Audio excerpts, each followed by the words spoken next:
Oke. Good. Ya, terima kasih.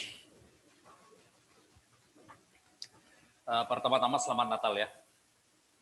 Dan tadi waktu setengah jalan, waktu kita lagi menyanyi, ya, saya tiba-tiba seperti berhenti, nggak bisa nyanyi lagi, nggak bisa. Karena kenapa? Saya teringat teman-teman saya yang meninggal karena COVID. Saya teringat beberapa orang tua yang saya tahu, bukan orang tua sebetulnya, beberapa orang yang saya tahu yang harus masuk rumah sakit, dan saya nggak tahu mana yang lebih parah ya. Mereka nggak bisa nafas, atau mereka itu ketakutan untuk pulang. Mereka itu bukan takut mati, mereka bilangnya lonely, di hospital lonely. Tapi yang ketakutan mereka adalah mereka tuh nggak bisa pulang, mereka takut menjangkiti keluarga mereka. You know what I mean? Ketakutan mereka yang terbesar itu bukan diri mereka. Ketakutan mereka yang terbesar adalah, walaupun saya sudah sembuh, saya tuh, am I going to be a carrier? Gitu ya. Jadi beberapa teman yang saya tahu, they decided, setelah mereka keluar dari rumah sakit, mereka nggak pulang ke rumah. Mereka kontrak di luar. Ya, mereka kontrak di luar selama beberapa bulan. Dokter bilang you are negative, you're okay to go home. Tapi secara psikologisnya itu mereka itu, I don't think I'm ready for that. Saya nggak tahu saya bisa pulang nggak. Am I going to hug my wife again? Saya masih bisa ketemu anak-anak ya. Dan saya nggak tahu. Sorry to start the sermon with such a gloom introduction. Tetapi I think itu sesuatu yang kita, saudara dan saya, harus berani hadapi sebagai satu fakta ya. Hidup kita sama sekali berubah. Dunia kita sama sekali berubah sekarang. Boleh saya tanya, apakah ada di antara kalian yang secara personal, bukan pribadi kena COVID, ya, tetapi mungkin ada anggota keluarga, kenalan, yang meninggal karena COVID? Anybody? Kemarin ada satu ya, orang tua. Berarti orang gereja. Dalam keluarga kalian, relatives, suami, istri, parents, children, ada nggak? Ada ya? Udah lama. Meninggal 2 orang di Indonesia. Ya, saya hampir tiap 2 minggu ya, ada teman yang kena, ada yang meninggal dunia, orang-orang yang saya kenal secara pribadi di keluarga saya di Indonesia, ada yang kena, dan kami harus bergumul dengan keputusan untuk kasih tahu mama apa enggak, ya. We finally decided not to, untuk nggak kasih tahu mama, takut mama makin khawatir gitu. Beberapa waktu yang lalu, seluruh keluarga 5 orang dari teman saya, ya, papa, mama, 3 anak, semuanya positif, ya, semuanya positif. There was a silver lining waktu itu terjadi, ya, karena mereka positif dan they decided mereka nggak pindah keluar. Sebelumnya mereka udah pikir mau mengungsi, just self isolate, tapi enggak. Dan di sini juga beberapa anak muda, anak-anak mahasiswa yang sudah kayak anak saya, ya, mereka kena. Dan for a while kita khawatir sekali. Kita bersyukur bahwa mereka nggak sampai harus ke rumah sakit, ya. Tetapi berat sekali. Dan saya tahu beberapa kalian kerja di hospital kan, ya, kerja di hospital, dan saya my hats off kepada kalian. Dan kalau satu profesi yang saya doakan terus-menerus hingga sekarang adalah kalian yang bekerja di rumah sakit. Simply because I know so many of you on personal basis. Dan saya sempat bicara dengan beberapa perawat. Dan saya masih ingat waktu bicara dengan si ibu ini, dia di Sacramento, ya, orang Indonesia. Dia sampai nangis. Dia bilang, Pak, I wish I could bring you here untuk lihat apa yang saya alami di sini. Ya, dia bilang kita bawa pulang rumah itu sudah kembali ketakutan itu.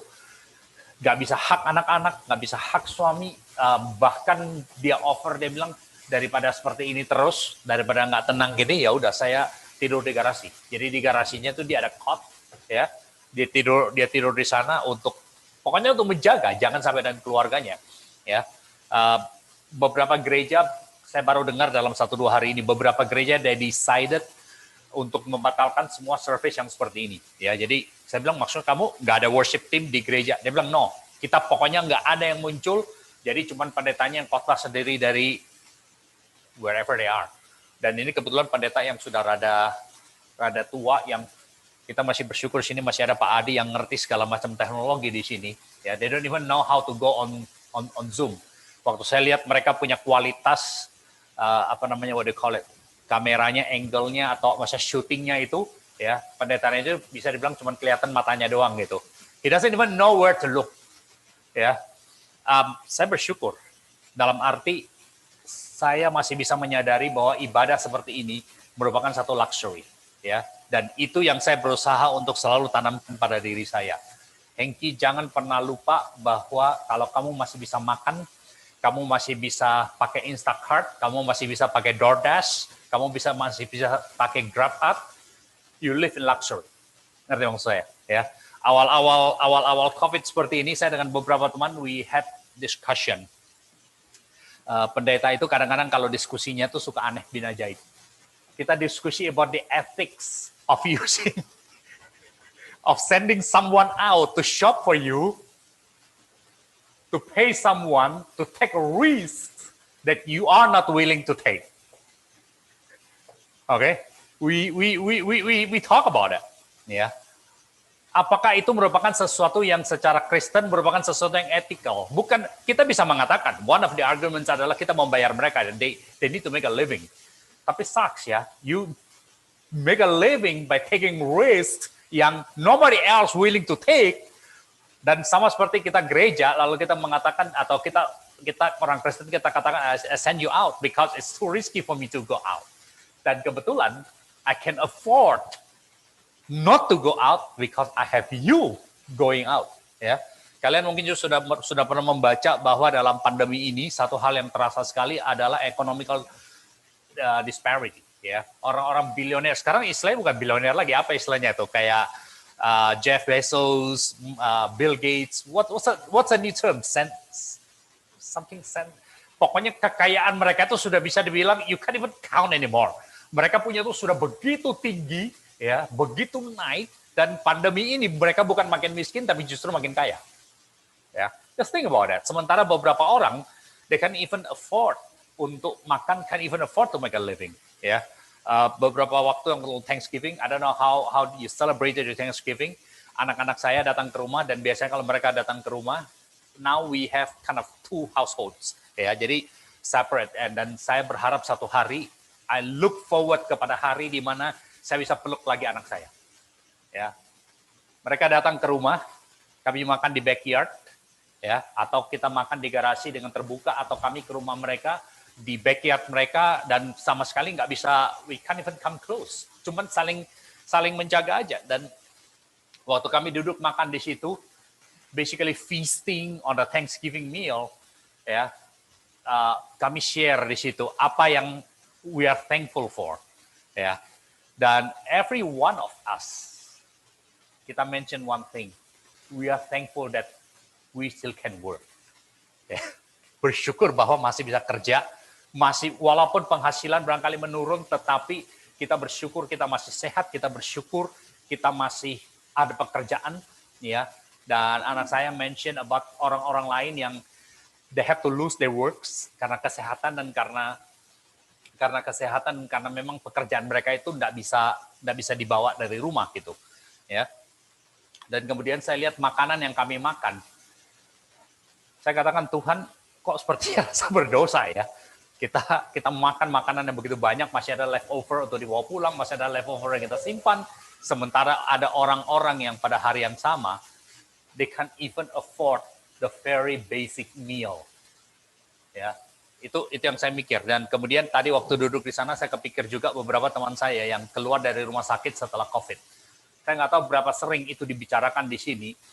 Saya tanya mereka, it seems to be none of them kembali normal. Ya, ada yang kasih tahu saya, Pak, nggak tahu kenapa kok saya sekarang jadi orang gampang khawatiran. And it seems to be anxiety is one of the effect that stays dengan orang-orang yang kena COVID. Ya, dia bilang saya sering merasa gelisah, malam tuh jadi nggak bisa tidur dengan pules. Saya bilang what else? Ada orang lain mengatakan sekarang itu jalan sedikit saja dia sudah bisa nafas, out of breath. Ya, dia bilang sudah pulih, tested negatif berkali-kali and everything seems to be okay. Tapi dia bilang saya nggak, jalan itu agak susah. Saya mesti berhenti karena mengkap-mengkap gitu. Ya, otherwise healthy. Ya, saya ingat mereka semua dan makanya waktu duduk di sana setengah jalan tadi, no offense to the worship team, saya tiba-tiba aja saya got distracted. Ya, tiba-tiba saya memikirkan mereka bahwa today I have this luxury. Saya bisa beribadah dikelilingi oleh orang-orang, saya bisa mendengar suara secara langsung dan puluhan ribu orang, ratusan ribu orang Kristen hari ini, they have to celebrate Christmas. Itu syukur-syukur kalau mereka masih bisa lihat di televisi. So, saya berharap kita semua selalu mengingat mereka, mengingat bahwa Tuhan itu memberikan kita kemewahan seperti ini. Ya. Mari kita berdoa sekali lagi. Bapa dalam surga, kami saat ini ingin berdoa bagi mereka yang beribadah dari rumah, mereka yang tidak punya kesempatan seperti kami untuk datang ke gereja. Mereka yang tidak punya kesempatan untuk bisa mengangkat tangan, untuk bisa berdiri, untuk bisa menyanyi, karena kondisi fisik mereka tidak lagi memungkinkan karena COVID yang mereka alami.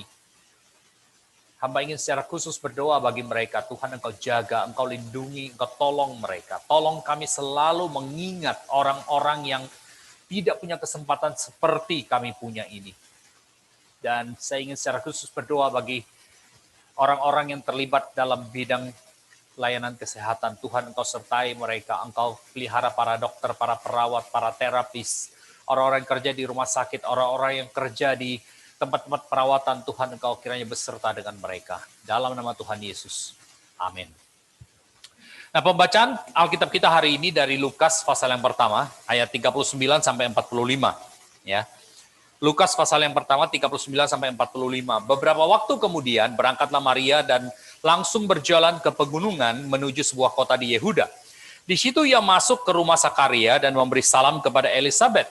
Dan ketika Elisabet mendengar salam Maria, melonjaklah anak yang di dalam rahimnya dan Elisabet pun penuh dengan Roh Kudus. Lalu berseru dengan suara nyaring, "Diberkatilah engkau di antara semua perempuan dan diberkatilah buah rahimmu.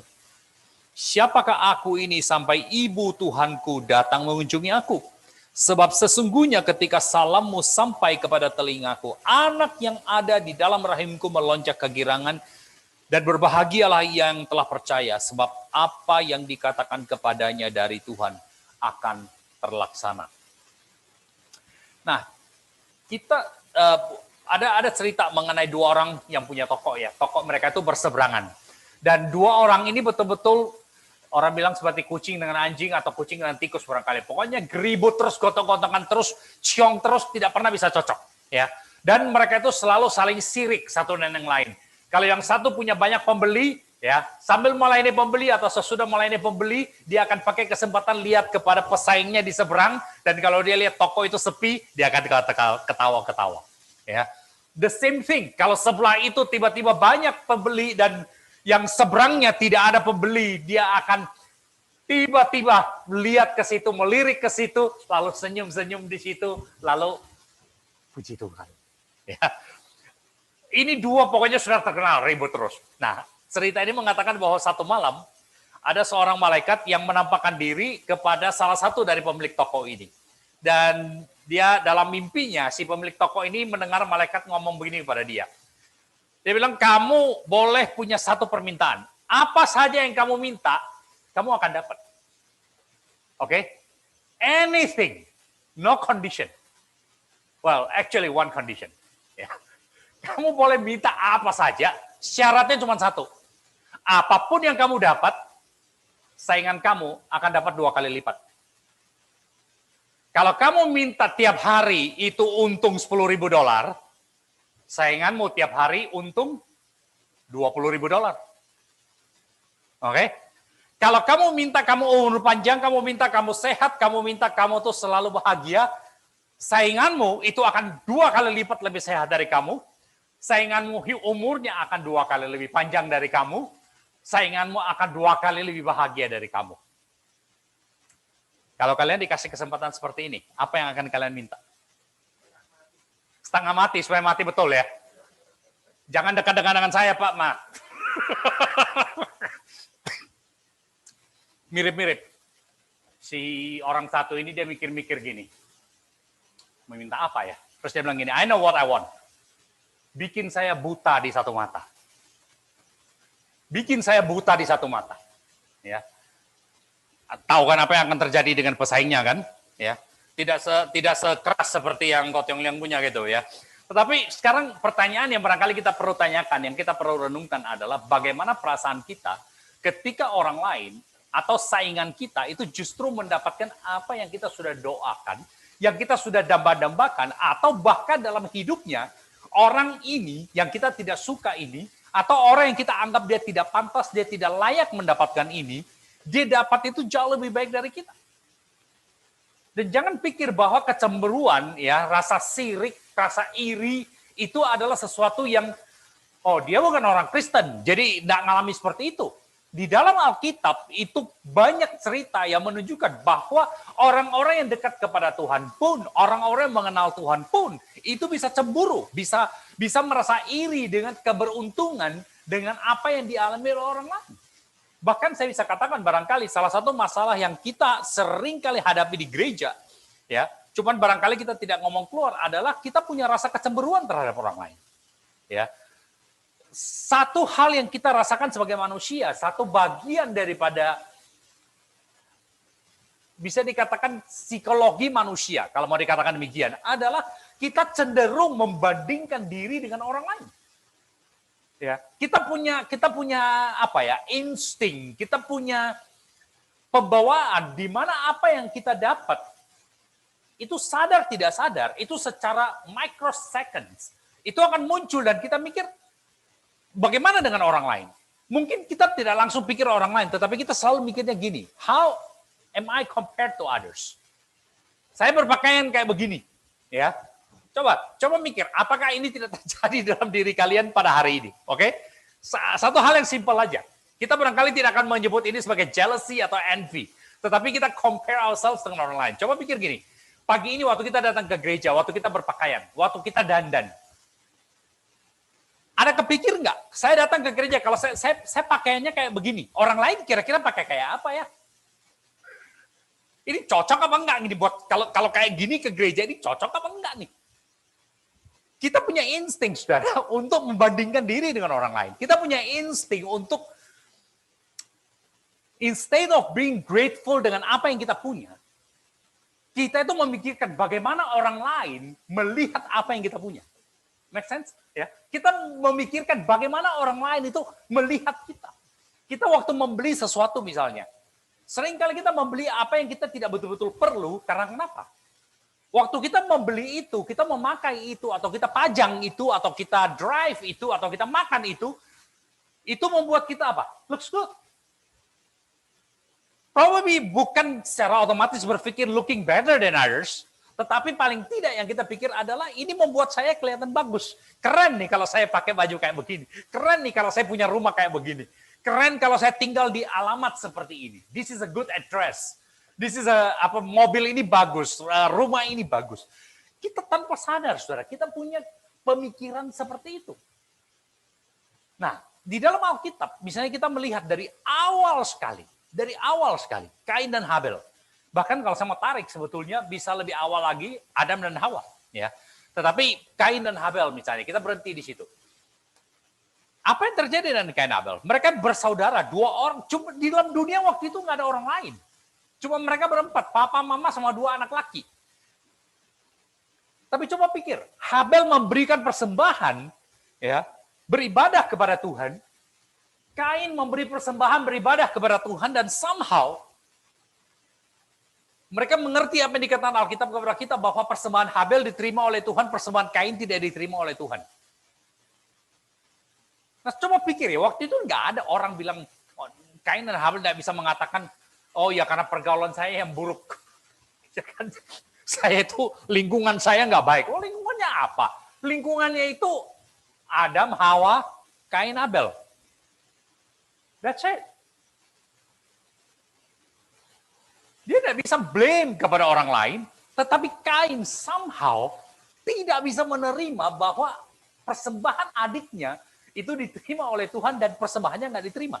Dan here's the kick. Here's the kicker. Kita nggak tahu berapa sering itu terjadi. Kita nggak tahu berapa sering persembahannya Habel itu diterima dan persembahan Kain tidak diterima. Saya nggak argue bahwa persembahan Habel itu adalah dari binatang maka diterima, persembahan Kain itu dari tumbuh-tumbuhan jadi nggak diterima, Tuhan nggak suka vegetarian, Tuhan suka steak. Bukan itu. Somehow Kain tahu, dan sesudah dia tahu, dia bukannya memperbaiki dirinya, yang terjadi apa? Dia membunuh adiknya. Kain dan Habel. Kecemburuan di dalam Alkitab itu jelas sekali dan sering kali memiliki dampak yang besar sekali. Yusuf dan saudara-saudaranya, kita tahu semua cerita itu. Ya kan? Saudara-saudaranya tiap kali lihat Yusuf, yang dia lihat apa? Ini bukan adiknya, yang dia lihat adalah ini saingannya dia untuk siapa yang lebih disayang oleh papa mama, siapa yang lebih disayang oleh orang tua. Ya kan? Sampai adiknya dijual. Bayangkan itu. Ya. Dan mereka tahu resikonya. Mereka bohong kepada orang tua dan bahkan sampai akhirnya waktu mereka kemudian harus diselamatkan oleh Yusuf dan mereka tahu Yusuf yang menyelamatkan mereka di Mesir. Mereka tahu ini saatnya untuk Yusuf balas dendam. Ya kan? Rahel dan Lea. Dan ini yang bagi saya barangkali orang bilang perempuan itu kadang-kadang susah dimengerti. Ya. Lea ini bukan seorang yang disukai oleh Yakub. Yakub bukan mau Lea, Yakub maunya Rahel, ya kan? Masih ingat cerita itu? Yakub bekerja 7 tahun supaya dia bisa menikah dengan Rahel, tetapi kemudian dia ditipu oleh Laban. Waktu malam pernikahan, waktu itu karena belum ada listrik, ya, yang dikasih bukan Rahel, yang dikasih Lea. Begitu pagi baru tahu, ya saya mau cari adiknya, saya mau adiknya yang saya dapat kakaknya. Lalu Laban mengatakan, ya nggak benar dong, masa kakaknya mau dilewati begitu saja? Ya udah saya kasih adiknya lagi. Ya, tapi kamu kerja lagi 7 tahun. Alkitab berkali-kali memberitahukan kepada kita dalam segala hal, Rahel itu lebih dari cicinya. Rahel itu lebih cantik, ya, cicinya itu cantik tapi ya biasa-biasa saja. Nothing special. Rahel itu lebih dicintai oleh suaminya. Dia tahu itu, dia jelas tahu itu. Dalam segala hal Rahel itu lebih dibandingkan dengan Lea. Tapi menariknya, waktu Lea punya anak dan Rahel tidak punya anak, apa yang terjadi? Rahel cemburu kepada cicinya. Just think about that. Saya waktu membaca bagian itu ya, bahkan sampai Rahel itu dikatakan datang kepada suaminya Yakub dan mengatakan, kasih saya anak, kalau tidak saya mati. Yang gak heran suaminya marah-marah. Emang saya Tuhan yang bisa kasih kamu anak? Just think about that. Jealousy, envy. Di dalam Alkitab itu jelas sekali. Jangan pikir kita di dalam gereja, kita tidak bisa seperti itu. Jangan pikir bahwa kita pendeta, ya, paling enggak saya sebagai pendeta, tidak bisa cemburu kepada orang lain. Ya, ada orang mengatakan kadang-kadang pendeta itu teritorial sekali. Pokoknya ini gereja saya. Ya, saya bersyukur. Pak Adi masih kasih saya kesempatan untuk khotbah di sini. Nggak gampang. Banyak pendeta nggak mau melepaskan mimbarnya. This is mine, this is my kingdom. Saul dan Daud bicara mengenai kingdom. Saul orang pilihan Tuhan. Wah, dia secara penampakan, secara penampilannya dia itu gagah sekali. Daud sepertinya nggak ada apa-apanya. Mau masuk tentara diketawain.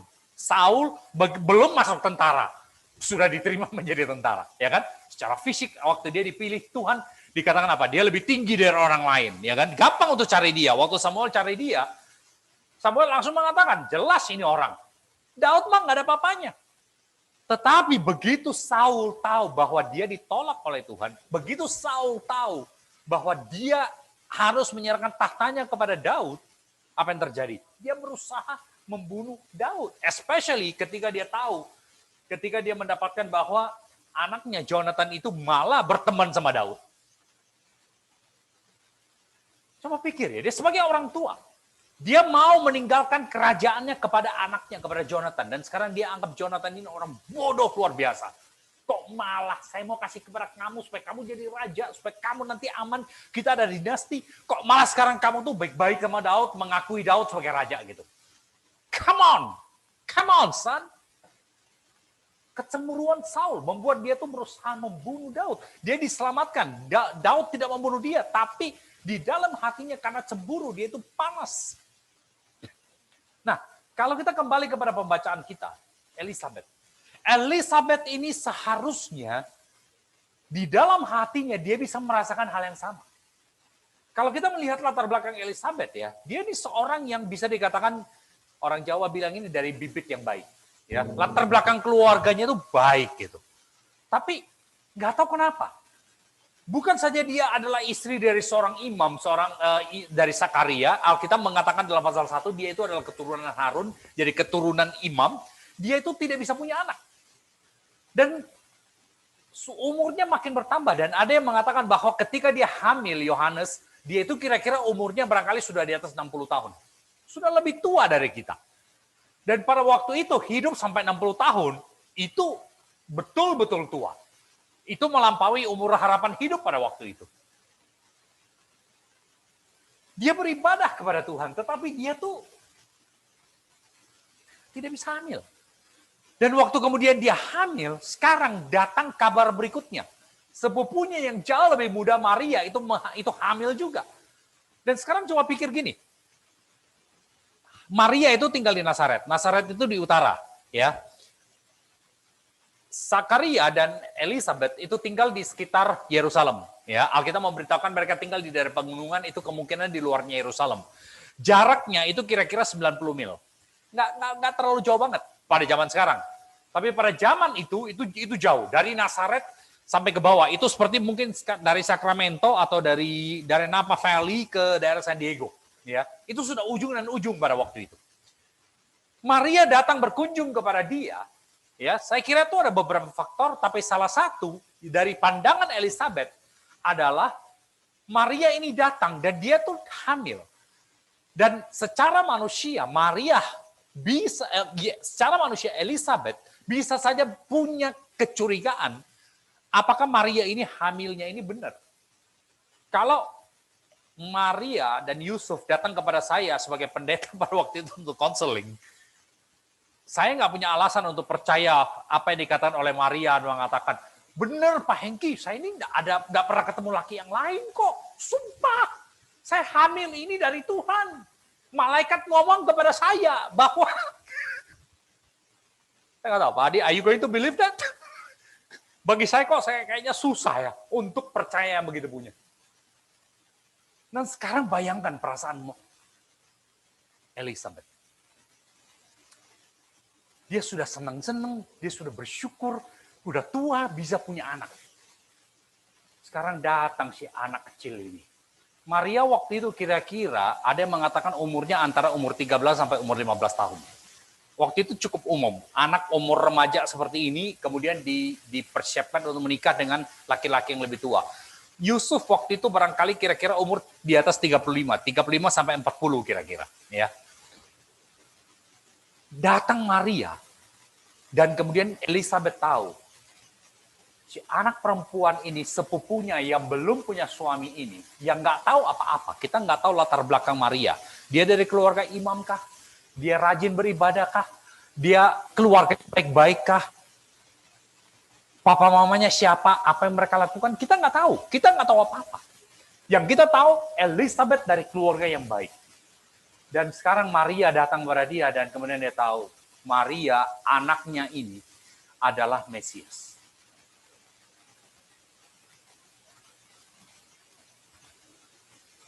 Saya pengen sekali bertemu dengan Elizabeth dan tanya kepada dia ya. Ibu Elizabeth, waktu kamu tahu itu, ada rasa cemburu enggak? Kenapa enggak the other way around? Perempuan-perempuan Yahudi itu ketika mereka berdoa, mereka punya satu doa. Supaya mereka itu dipercaya menjadi ibu dari Mesias. Itu doa mereka. Saya rasa Maria juga berdoa seperti itu. Tetapi mereka tidak pernah membayangkan bahwa Maria yang belum pernah kenal laki-laki, belum menikah, ternyata dia yang dipilih oleh Tuhan. Bayangkan Elizabeth kalau dia pikir ya, anaknya itu nanti akan menjadi pembuka jalan bagi anaknya Maria. Elizabeth umurnya jauh lebih tua.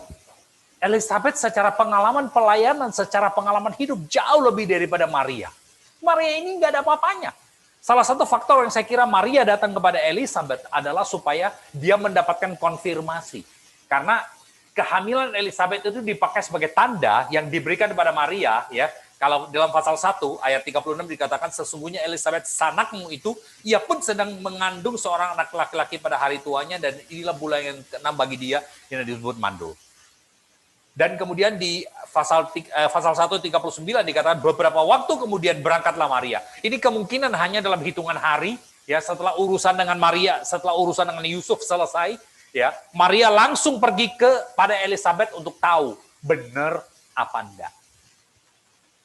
Dan bisa dikatakan mereka mau sama-sama. Bukan cuma sekedar bonding time. Saya bayangkan Maria waktu itu penuh dengan keraguan. Am I doing the right thing? Is this going to be okay? Dan kemudian Elizabeth, ibu yang sudah lebih tua ini, seorang yang lebih rohani ini, seorang yang lebih pengalaman ini, dia yang kalau saya bisa pakai kata ini, melakukan mentoring terhadap sepupunya yang masih lebih muda ini.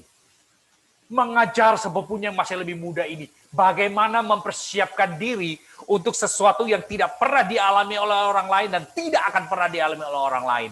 Bahwa sebagaimana yang dikatakan oleh lagu, Mary, did you know? Wajah yang kamu cium itu adalah wajahnya Tuhan. The baby that you're holding in your hands, itu adalah Tuhan. Pernah kepikir itu enggak? Waktu anak saya lahir, pertama kali saya memeluk dia, itu dia baru lahir beberapa jam. Waktu saya lihat anak saya cek semua dia punya jari-jari, ya, I'm weird. Saya cek semua jari-jarinya lengkap, dan tidak lebih. Saya pikir sama Tuhan, kok bisa ya? Hebat ya Tuhan. Ini dulu enggak ada loh. Beberapa bulan lalu tuh kami menikah enggak ada. Tahu-tahu sekarang dari perutnya istri saya keluar ini anak. Now we are no longer two, we are going to be three.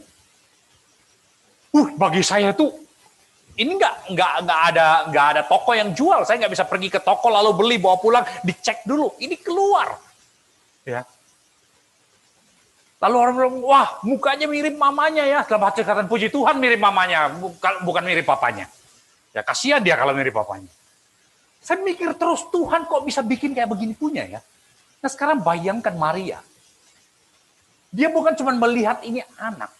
Yusuf bukan cuma melihat ini anak, lalu, ini apa benar ini Tuhan? Jangan-jangan, 1% aja keraguan di dalam hatinya.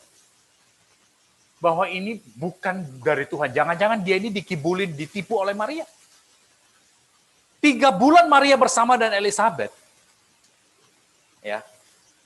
Saya kira Elizabeth itu banyak memberikan bimbingan, banyak memberikan kekuatan kepada Maria. Karena kenapa? Karena umur mereka berbeda, karena pengalaman mereka berbeda. Bapak Ibu dikasih Tuhan, kalau kita pikir mengenai Elizabeth ya, di dalam ayat 43, apa yang menjadi rasa syukur ketika Elizabeth melihat Maria? Saya kira dua hal ini. Nomor satu, Elizabeth itu mensyukuri karunia Tuhan kepada Maria, bukan karunia Tuhan kepada dia. Elizabeth bersyukur kepada Tuhan untuk hal-hal yang baik, untuk berkat Tuhan kepada Maria, dan yang kedua, ini yang lebih luar biasa, khususnya di dalam budaya Timur Tengah pada waktu itu dan bahkan budaya kita. Dia yang lebih tua, tapi dia menempatkan dirinya di bawah otoritas, di bawah wewenang, di bawah kekuasaan dari sepupunya yang lebih muda. Lihat ayat 43. Siapakah aku ini sampai ibu Tuhanku datang mengunjungi aku? Dia tidak lagi melihat Maria ya. Perhatikan baik-baik bagian ini. Dia tidak lagi melihat Maria sebagai sepupunya, dia melihat Maria sebagai apa? Utusan dari Tuhan. Perwakilan dari Tuhan. Coba pikir, kita yang umur agak tua punya. Gampang nggak kita lakukan itu? Kamu siapa? Anak kecil kan? Tahu nggak dulu kamu itu waktu lahir? Tante loh yang potongin kamu punya apa namanya tuh tali pusar. Saya yang gendong kamu. Mungkin ada beberapa yang tahu, saya baru selesai ada satu seri 5 seri webinar yang pembicaranya itu adalah seorang anak di gereja saya dulu di Makassar, dan dia seorang counselor sekarang, konsultan untuk special needs children ya. Kita 5 session bagus sekali, orang semua puji dia bagus sekali. Ada yang tanya saya, Pak Hengki kok kenal, tahu dia dari mana? Satu rahasia yang saya nggak pernah ngomong kepada publik, saya hanya ngomong dalam tim ini adalah setiap kali saya melihat anak ini, saya bukan melihat dia sebagai seorang konsultan. Saya bukan melihat dia sebagai seorang yang mengerti dalam psikologi, mengerti bagaimana mengajar anak-anak special needs. Selalu dalam mata saya, dia adalah seorang anak kecil, waktu itu kira-kira umur 3-4 tahun, yang kalau ke gereja itu malu sekali, tidak pernah mau ngomong, dan selalu ngumpet di belakang rok mamanya. Mamanya itu aktivis di gereja, selalu bawa dia ke gereja, dan dia itu selalu ikut, dan dia ngomong, dia ikut karena dia orangnya pendiam, tidak pernah ngomong apa-apa. Jadi datang ikut mamanya pergi persekutuan wanita, dan dia duduk situ. Tiap kali dekati dia, mau gendong dia tuh ngumpet di belakang rok mamanya gitu. Nah sekarang bayangkan, ini anak sekarang ngajari saya bagaimana caranya untuk membimbing anak-anak special needs. Salah satu hal yang saya barangkali tanda kutip bersyukur pandemi ini adalah tidak ada new students yang coming dari Indonesia ke sini. Kadang-kadang bulan Agustus itu bukan bulan yang baik bagi saya. Ya, tiap tahun paling nggak ada satu yang telepon saya mengatakan Pak Hengki, atau mereka panggil saya Lause, saya ini namanya siapa gitu. Saya bilang iya, oke. Ya kamu siapa ya? Kenal tuh. Oh, saya anaknya ini. Orang tuanya adalah anak remaja atau anak pemuda yang dulu saya bimbing, sekarang anaknya datang di sini mengatakan, Papa Mama bilang kalau sudah di Amerika, saya mesti telepon Pak Hengki dulu. Mati, ya. Gimana nggak rasa tua kalau model gini?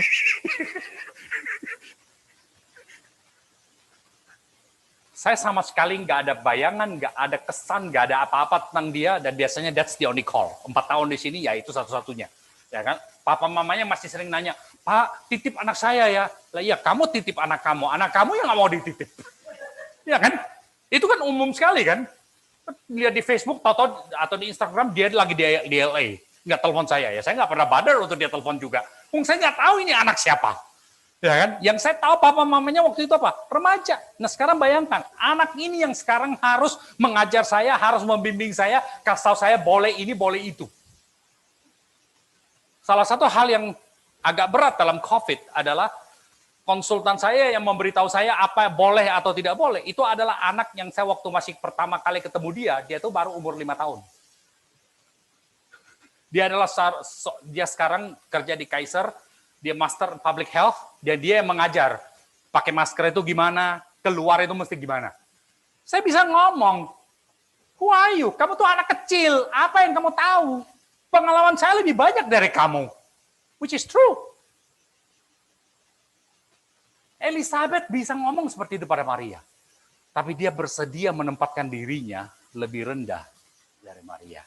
Siapakah aku ini sampai ibu Tuhanku datang mengunjungi aku. Apa yang disyukuri oleh Elizabeth?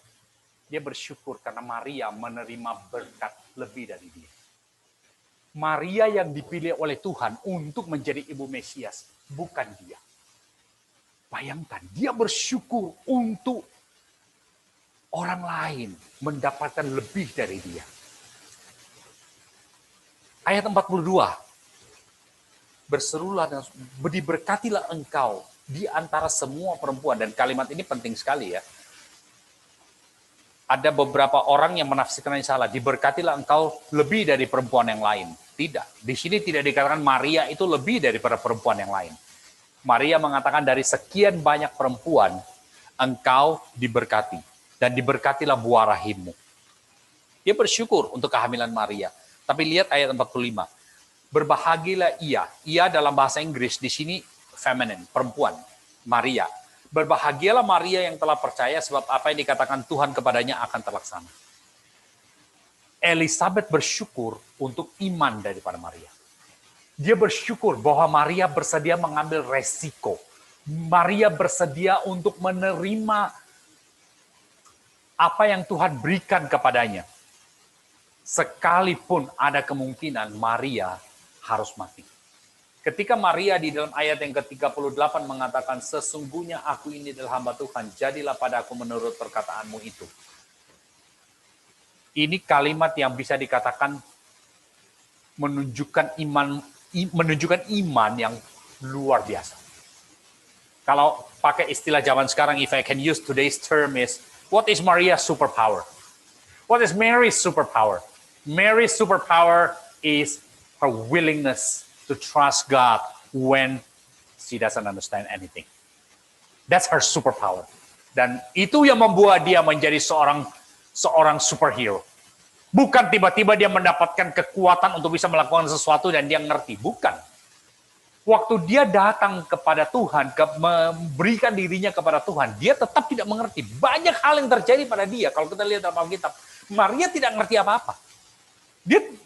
Ini jauh melampaui apa yang dia bisa mengerti.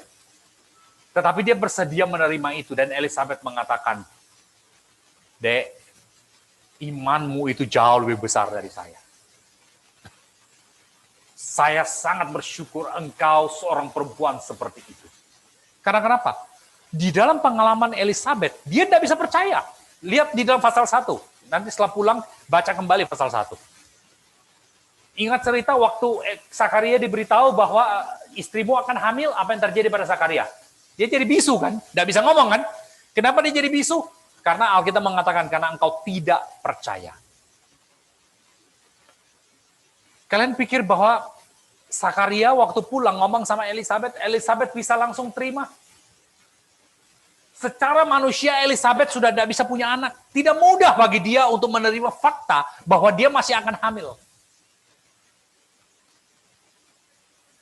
Itu sebabnya ketika dia melihat Maria, Elizabeth bisa melihat seorang gadis muda ini, dia punya iman yang lebih besar dari dia, lebih kuat dari dia, lebih kokoh dari dia, istri seorang imam. Bisa kebayang gitu? Elizabeth tidak melihat Maria sebagai seorang anak kecil, walaupun secara emosi barangkali. Ya namanya anak umur remaja ya, mau zaman dulu, zaman sekarang, emosi tetap tidak stabil lah. Ya kan? Itu bukan sesuatu yang terlalu aneh gitu. Mood itu akan selalu berubah. Hari ini dia barangkali happy, besok dia barangkali akan mikir, is it true? Am I going to be alright? Am I going to be okay? Elizabeth barangkali akan di situ geleng-geleng kepala, aduh nak, kenapa sih kamu gitu terus? Elizabeth bisa bersyukur kepada Tuhan ketika dia melihat apa yang terjadi pada Maria. Nah, saya ingin tutup dengan 3 aplikasi ini. 3 hal yang katakanlah menjadi renungan. Kalau kalian mau foto bagian ini, karena ini jadi PR. Ya. Ketika kita dipilih oleh Tuhan untuk suatu tugas khusus yang melampaui kemampuan kita, are we going to feel blessed or are we going to feel the fear? Ini apa yang dialami oleh Maria ya. Ketika malaikat itu masuk ke rumah Maria, ia berkata, ayat 28, salam hai engkau yang dikaruniai. Tuhan menyertai engkau. Blessed are you who are favored. Kalau dalam bahasa Inggris barangkali permainan katanya lebih jelas. Are you going to feel favored or are you going to feel fear? Waktu kita diberkati sesuatu yang melampaui kemampuan kita, melampaui pemahaman kita, sesuatu yang membutuhkan bagi kita iman yang luar biasa besar untuk menerima itu. Bagaimana perasaan kalian? Makanya iman itu bukan sesuatu yang mudah. Iman itu bukan cuma sekedar, oh ya I believe. Iman itu berkaitan dengan trust. Believe, nah gampang. Tapi trust, that is even more difficult. Oh, kalian ngomong sesuatu saya bisa percaya. Oh, I believe you. I trust you. Wait, that's another matter. Saya masih harus mikir. Can I really trust you?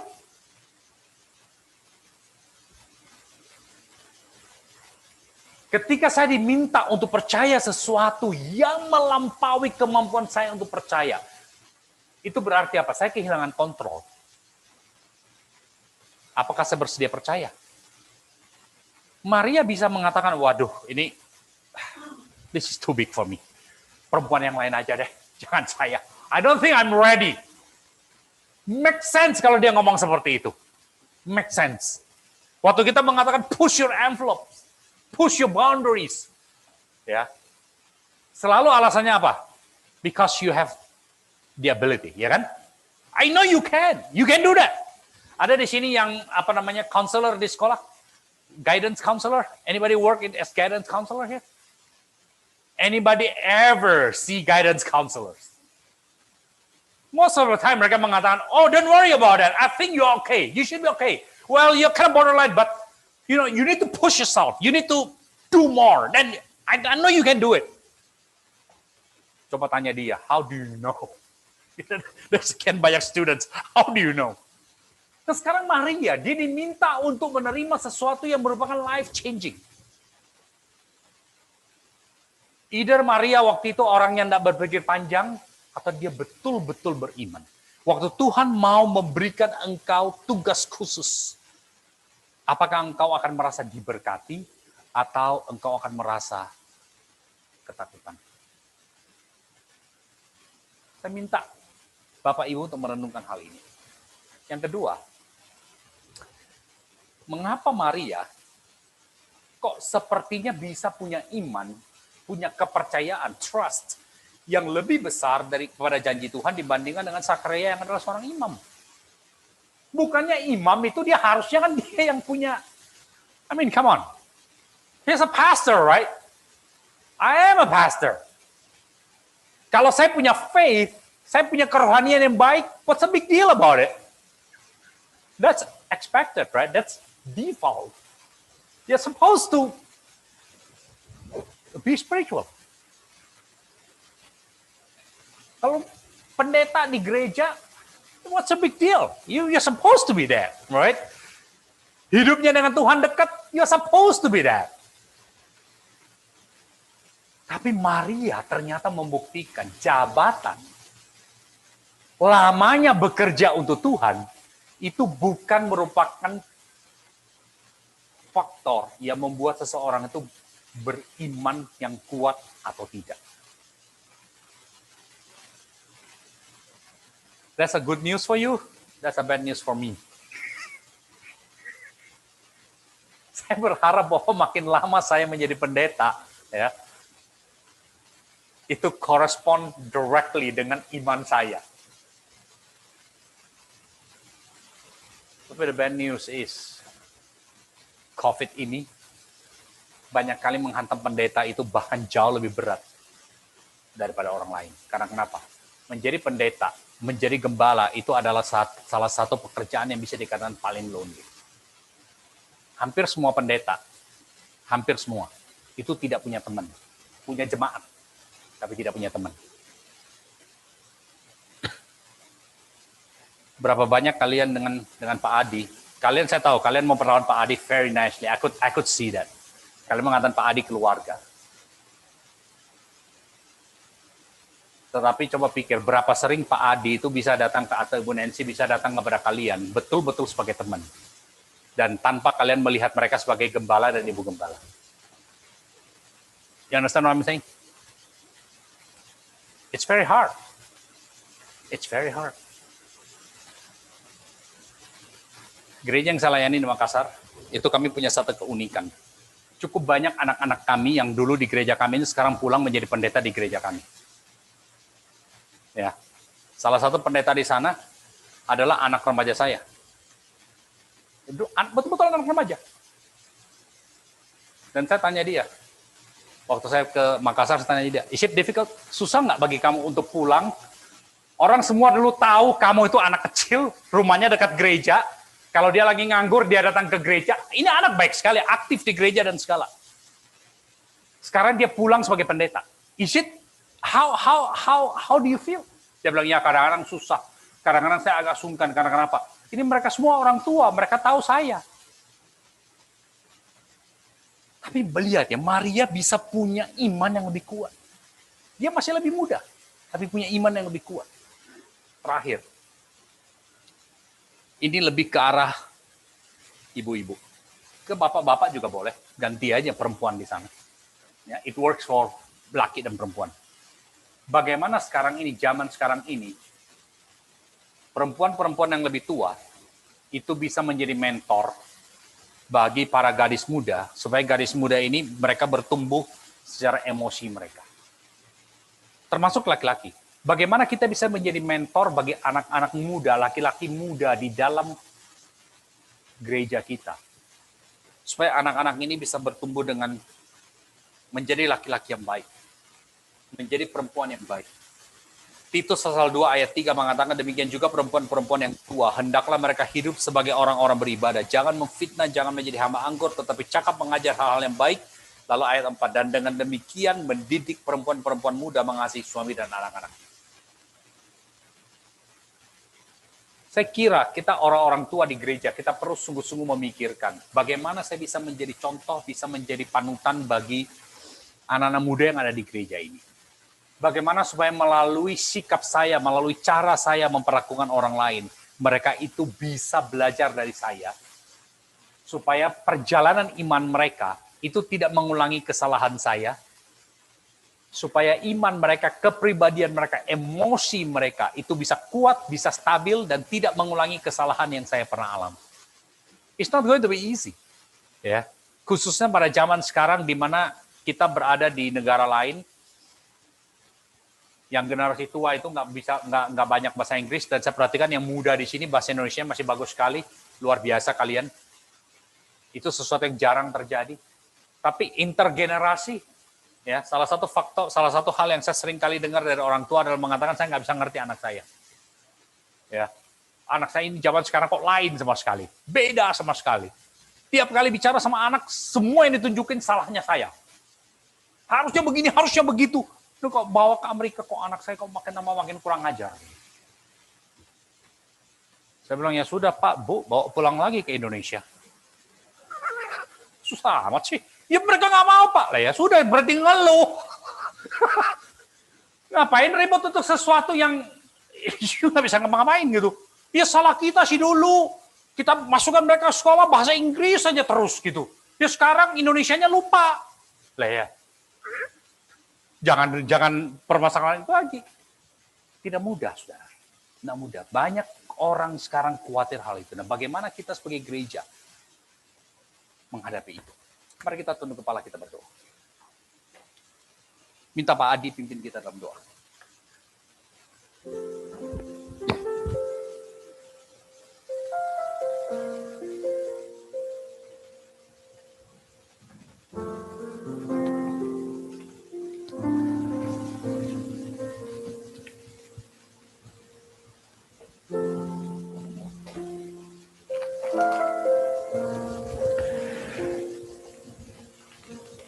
Bapa di surga, kami datang padamu Tuhan, mengucap syukur Tuhan kalau pada saat ini dalam keterbatasan, dalam kesederhanaan, kami bisa mengingat akan kasih Tuhan yang telah mengirim Mesias kepada kami.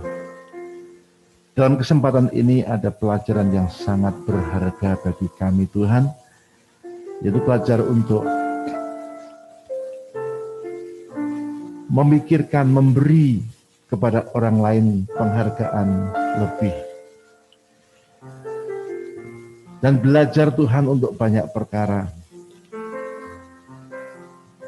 Tidak hidup di dalam kecemburuan, dalam iri, dan dalam segala bentuk yang membuat kami kehilangan sukacita dan bahagia. Engkau sendiri yang akan terus berkata-kata lewat firman-Mu, menolong kami. Dan setiap orang biarlah bercermin, membuka kembali isi firman Tuhan. Inilah firman-Mu, berkat Tuhan, berkat Natal bagi kami. Terima kasih Bapa, terima kasih. Kami berdoa Tuhan saat ini supaya setiap orang, rekan-rekan kami, saudara kami yang ikut, dan bahkan orang-orang luar yang menyaksikan acara Natal ini, mereka juga bisa menikmati berkat Tuhan, kelahiran Kristus yang membawa damai, mendatangkan damai bagi dunia ini, memulihkan hubungan kami dengan Tuhan, dan juga memulihkan hubungan kami dengan sesama kami. Kiranya damai di bumi terjadi seperti di surga. Itulah doa kami. Terima kasih Bapa, terima kasih. Dalam nama Yesus kami berdoa. Amin. Amin.